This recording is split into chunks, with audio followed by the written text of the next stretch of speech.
भैया जोड़ा से आ सुन लो। हाँ और कमेटी वाले बाहर जोड़ी से आओ।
और आते जाओ अपनी अपनी नौछावर करते जाओ।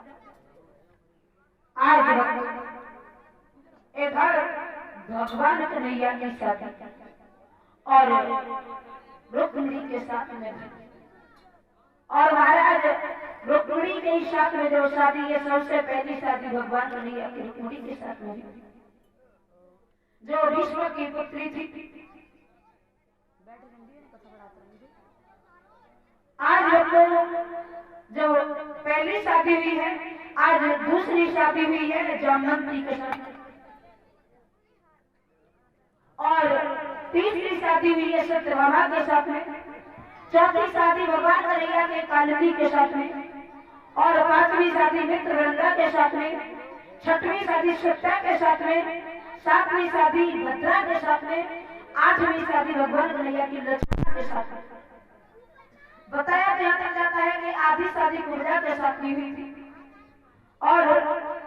और ये राधा मैया के साथ भी ये मांडवी वन में ब्रह्मा जी ने इनकी शादी कराई थी। आज हम तो एक बार की एक भौमासुर नाम का एक राक्षस था, उसने प्रतिज्ञा की थी कि हम 20,000 लड़कियों से एक ही बार में शादी करेंगे। बताया जाता है 16,100 लड़कियां हो पाई थी। तब तक भगवान से प्रार्थना करने लगी है कन्हैया तुम वहां पर देर लगा रहे हो, अरे हमारी यहाँ पर नैया बिल्कुल डूबी पड़ी है। भगवान कन्हैया ने बिल्कुल तनिक देरी नहीं की। भौमासुर राक्षस को मारने के बाद में भगवान कन्हैया ने 16,100 लड़कियों के साथ में एक साथ विवाह किया। और क्यों किया? क्योंकि जब कैद से निकाला तो बेटियों से पूछा ऐसा करो तुम घर चली जाओ। लड़कियां बोली एक बात बताओ कन्हैया, लड़की अगर घर से एक दिन के लिए बाहर चली जाए तो माता पिता घर में घुसने से इनकार करते हैं और हमें सालें व्यतीत होंगे, अगर हम अपने घर पर जाएंगे तो हमारे माता पिता हमें अपनाएंगे नहीं। इसलिए भगवान कन्हैया ने सोचा या कहीं ये लड़कियां गलत रास्ते पर निकलेंगी तो पूरा देश बर्बाद हो जाएगा। इसलिए भगवान कन्हैया ने स्वयं आया ऐसा कर तो हमारे साथ में शादी कर लो। बहन जी, मैं एक निवेदन आपसे करना चाहूंगा। भगवान श्याम सुंदर को योगीराज कहा जाता है। देखिए, आपके स्वभाव के हिसाब से कह रहा हूँ, कभी ऐसा नहीं समझे कि दखल लगा दिया, क्योंकि हम और आप सभी मिलकर के सनातन धर्म की रक्षा के लिए आगे बढ़ रहे हैं। योगीराज का मतलब होता है जिस योगी हो, और योगी की पदवी बहुत ऊंची होती है। योगी कन्हैया के समान कोई नहीं हो पाया। अगर वो योगीराज हैं तो भोगीराज उनको न बनाओ, ये मेरा निवेदन है आपसे, और आपसे नहीं सबसे निवेदन है। क्योंकि श्याम सुंदर ने एक रुक्मिणी के साथ विवाह किया, किसी के साथ विवाह नहीं किया। ये कहे तो प्रमाण सहित साबित करा दे। मैं आपसे नहीं कर रहा हूँ, जो और भी कहते हैं उनसे, उनको भी चैलेंज है मेरा, चैलेंज है उनको कि कोई भी साबित करके दिखा दे कि भगवान कन्हैया की 16,108 8.5 कर दिए आपने, तो भी आदि पूजा जोड़ दी 9.5, ये सब गलत है, ये मत कहा करो। ये कहाँ लिखा है मालूम है आपको? कहाँ बताओ? वैसे भागवत हमारी जो श्रीमद् भागवत सार है उसमें भी लिखा है। पूरी भागवत के अंदर अगर ये लिखा हो कि राधा के साथ भगवान श्याम सुंदर का विवाह हो, तो आज से मैं उनका गुलाम बन जाऊँ। जो पुराण है मतलब गरुड़ पुराण में ये लिखा है कि ब्रह्मा जी ने और मांडवी वन में एक अन्य वन है। आप कौन सुनो बहन जी, कोई बात नहीं, आप थोड़ा सुझाव के नाते बता रहा हूँ, मत जाना। गरुड़ संहिता में नहीं लिखा है, ये मैं बता रहा हूँ कहाँ लिखा है। ये ब्रह्म वैवर्त पुराण में लिखा है, अध्याय 5 में श्लोक संख्या 43, 44, 48 देख लेना। उसमें ये लिखा है, उस पुराण को लिखने वाले ने, कि भगवान श्याम सुंदर की उत्पत्ति हुई राधा के बगल से। सुनते जाना ध्यान से, राधा के बगल से भगवान श्याम सुंदर को। भैया कैमरा बंद करो, नहीं बंद कीजिए आप कैमरा, मैंने आपको बता दिया नहीं सर, आप कैमरा वीडियो आपने यहाँ पे घुसे था नहीं, मुझे सोशल मीडिया पे ज्यादा बात नहीं होना। बंद कीजिए कैमरा पहले, नहीं बंद करिए कैमरा, बंद करिए भैया, मुझे पागल ना समझे आप, मैं बहुत चालाक आदमी हूँ। बंद है वो ना चल रहा है,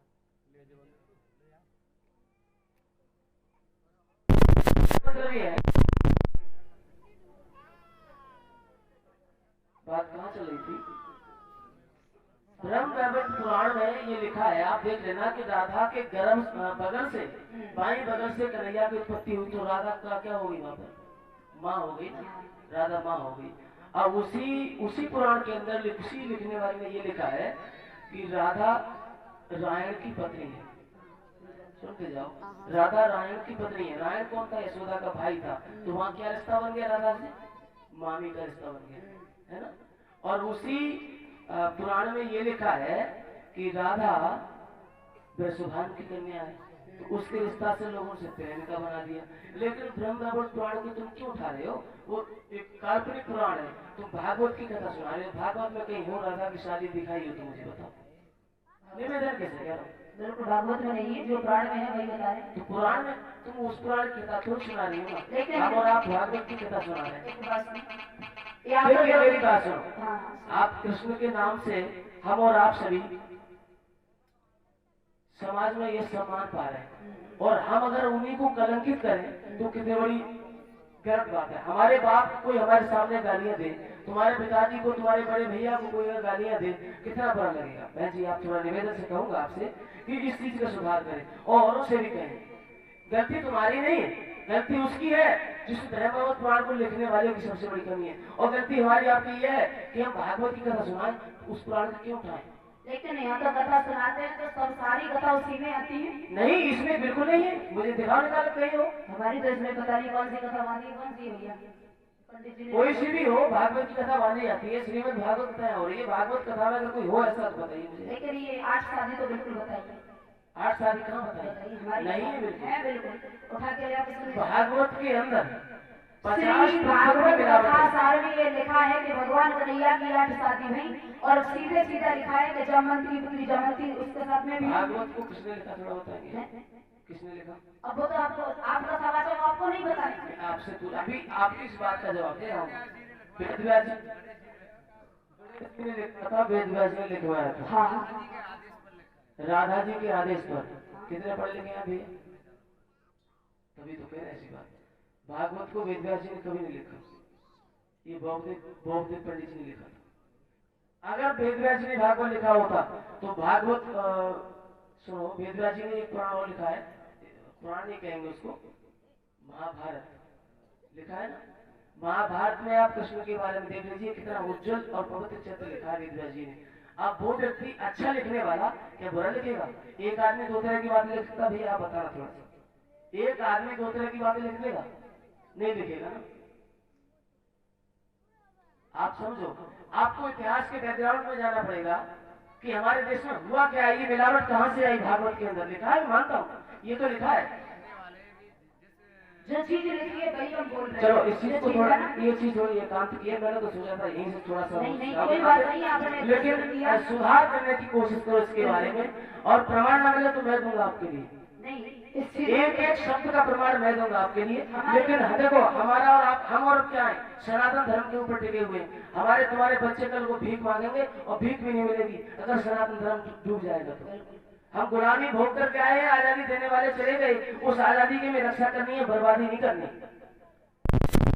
माध्यम से समाज का सुधार करना है, बिगाड़ नहीं करना है। समाज को जोड़ना है, तोड़ना नहीं है। बहन जी मेरा आपसे निवेदन, अगर बुरा लगा हो तो क्षमा चाहता हूँ, सुझाव के नाते कहा है मैंने। ऐसी कोई बात नहीं है, जो भागवत में लिखा है। चलो यहाँ बात खत्म करते हैं, ये बात अलग की है, यही बात खत्म करते हैं, बात अलग की है। कथा पढ़े क्योंकि बिगड़ पड़ जाएगी।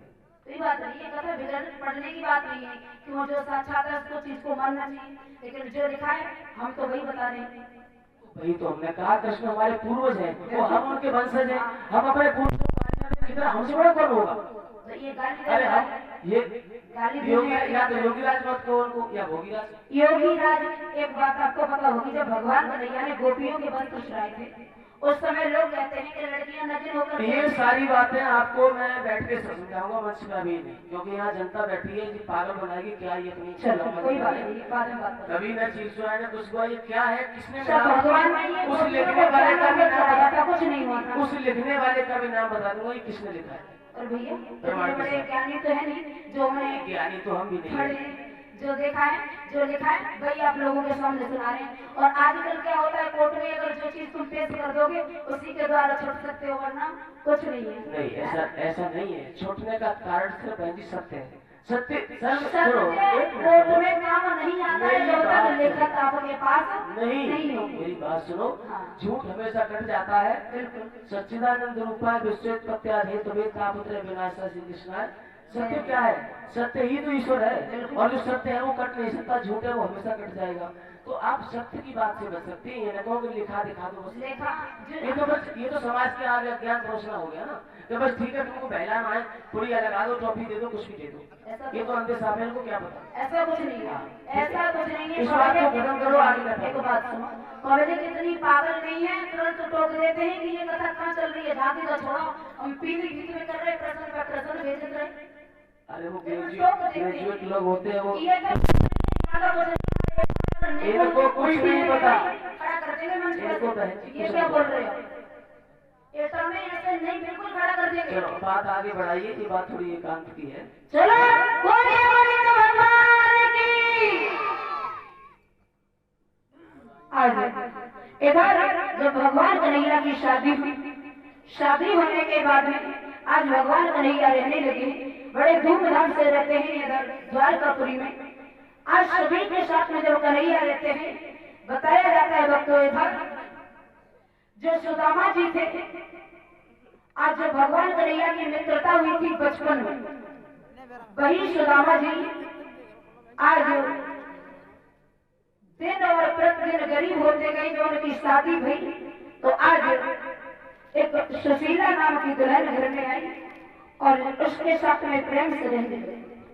और जब प्रेम से रहे तो बताया जाता है भक्तों, ये जो सुदामा थे बड़े सुंदर थे, बहुत अच्छे थे। भगवान कन्हैया की जब मित्रता हुई और हुई कैसे थी, एक बार जब भगवान कन्हैया सुदामा जी पढ़ने के लिए जा रहे थे, तो कन्हैया पहली बार पढ़ने जा रहे थे, सुदामा जी घर से जा रहे थे, तो बताया जाता है कि सुदामा के पैर में कांटा लग गया था। और जब कांटा लगा तो उस कांटे को सुदामा जी निकालने लगे, और जब निकाला तो निकाल नहीं पाए। इधर भगवान कन्हैया ने देखा कि कोई सखा के कांटा लगा है, तो मैं इसके पैर से कांटा निकालूं। तो भगवान कन्हैया ने अपने दांतों के द्वारा और सुदामा जी के पैर से कांटों को निकाला, और जब निकाला है वहीं से जब आज मित्रता हुई। लेकिन बताया जाता है कि भगवान कन्हैया ने श्राप दिया था, माता बहना ऐसे उठ करके ना जाए। आज ही का दिन हो, तुम्हें सोए भी पड़ रही है। आज जो सुदामा जी थे वो कंचनपुर के रहने वाले थे, इनके पिता थे विवेक मुनि। आज वो बड़े भाव के साथ में रहते हैं। जो सुशीला नाम की दुल्हन घर में आई, लेकिन महाराज पर दिन प्रतिदिन गरीबी आ गई। कहते हैं कि सुदामा को श्राप दिया तो भगवान कन्हैया ने कोई श्राप नहीं दिया था, क्योंकि कोई मित्र ऐसा नहीं होगा जो थोड़े से चना के पीछे अपने मित्रों को श्राप देगा। बताया जाता है जो चना भगवान कन्हैया जो सुदामा जी ने खाए थे वो पहले से श्रापित थे, और बताया था कुछ और भी है। आज वक्त जो दिन प्रतिदिन गरीबी आती गई, एक दिन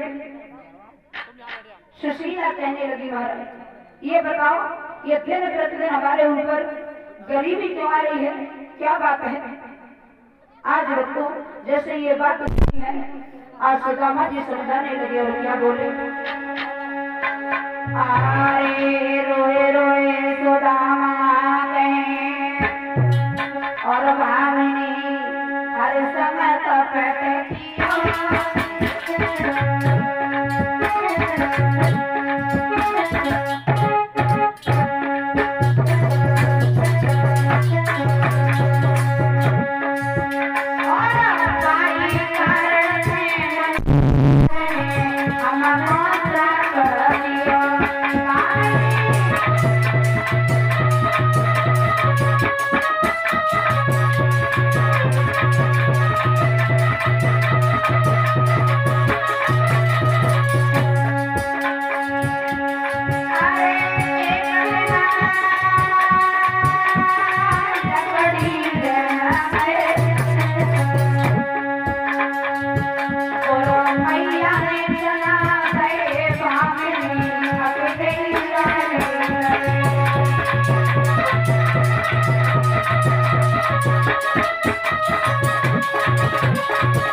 सुशीला समझाने लगी है।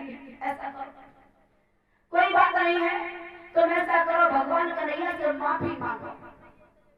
और जैसे ये बात कही कि माफी मांगा, आज सुदामा जी कहते हैं देवी मैं माफी मांगने किस मुंह से जाऊंगा। आज जैसे ये बात सुनी, एकदम सुदामा समझाने लगे कि क्या पागल हो। कहते हैं ना कि बनी बनी के चेहरे पर नाखून निशान होते हैं, कि बनी बनी के चेहरे पर नाखून निशान होते हैं, और जब बनी बिगड़ जाती है तो दुश्मन हजार होते हैं। आज कन्हैया बोले और बोले क्यों भाई बावरी नारी वो नारी, और वो पूछे बात करी।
क्या पागल हो?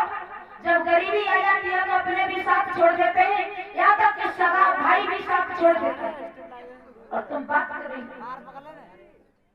आज तो इधर जब सुशीला ने कहा कि तुम चले जाओ तो आज सुदामा जी कहने लगे चलो आप बोलती हो तो हम चले जाते हैं, लेकिन जब बताया जाता है किसी मित्र के यहाँ पर मिलने जाओ तो कुछ लेकर के जाना चाहिए।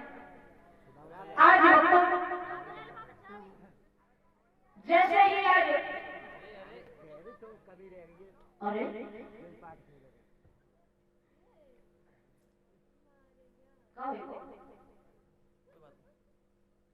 आज लोग को बताया जाता है कि भगवान कन्हैया को याद करके इधर सुदामा जी बड़े व्याकुल है कि मैंने छल किया, और इधर सुशीला कहने लगी ऐसा करो तुम चले जाओ। बोले ठीक है हम चले जाएंगे, लेकिन ऐसा करो तुम हमें किसी के घर से थोड़ा सा कुछ ला करके दे दो, हम चले जाएंगे। आज सुशीला जब चावल मांगने के लिए चली है तो आज देखिए कहते हैं कि सुदामा जी गरीब थे। सुदामा जी गरीब नहीं थे, सुदामा जी ब्राह्मण थे। किसी के द्वार पर जाते थे, जितना मिल जाता था उतना लेकर चले जाते थे। वो गरीब नहीं थे, बस ब्राह्मण के नाते से बच्चा मांगते थे। आज लोग तो जैसे ही ब्राह्मणी गई है, सुशीला जब गई तो आज एक सहेली के द्वार पर गई, बोली बहन थोड़े से हमें चावल दे दो। बोली अरे तू कल लेकर के गई फिरा दे तू, ऐसा कर बीजा। दूसरे द्वार पर पहुंची, उसने भी लौटा दिया। तीसरे द्वार पर मैया पहुंची है, आज कहा कि बहन थोड़े से हमें चावल दे दो, जब हमारे घर पर आ जाएंगे हम तुम्हें दे देंगे। आज लोग तो मैया ने जब वो चावल दिए सुशीला लेकर के चली आई, और जब लेकर के आई है और ये चावलों को फटक करके बीन करके 3 मुट्ठी जो चावल तैयार किए आज सुदामा जी को दिए। और वो चावल लेकर के चले हैं, कैसे चले हैं बताया जाता है। अरे सुदामा जी जाए रहे डगरिया में, और डगरिया में और भैया सोचते जाते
चलते चलते आज पहुंच जाते हैं आज भैया एक नदी के किनारे।